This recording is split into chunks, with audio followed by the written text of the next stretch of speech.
Morning everybody, first video of the day. Today I wanted to talk about arguments and having them and how nobody ever really wins.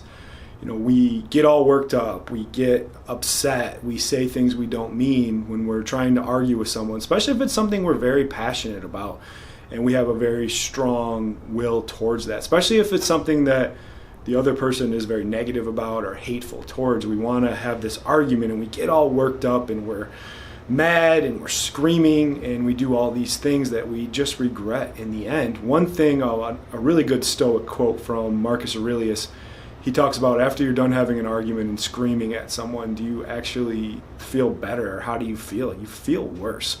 The problem with an argument is someone has to win and someone has to lose, and the person who loses feels awful, and I bet the person who wins, they might feel vindicated in the short term, but long term they actually feel pretty crappy too, because usually they've had to say some bad things to try to win that argument. So no one ever really wins an argument.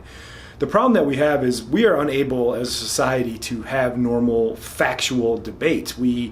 We get hateful, we get mean, we scream at each other, and no one's willing to actually make any progress. And this happens really bad in musculoskeletal world with other doctors. Like, we can't even have a normal conversation about anything because no one presents real, true facts. And if someone does have facts, the other person gets combative and just makes fun of them or says something derogatory. So we're not getting anywhere from that. And think about that next time you have an argument with someone you care about or a patient or a boss or something like that, and take some time to kind of step back and don't get so worked up and really just try to get to a better place, because everyone's going to feel better instead of being hateful. So that's our video for this morning. Later on, we're going to talk about one of my big nemesis and one of the biggest problems out there in healthcare is the desire for a quick fix. There are no quick fixes, and a lot of times you can be worse. So have a good morning, win the day. I'll see you guys later.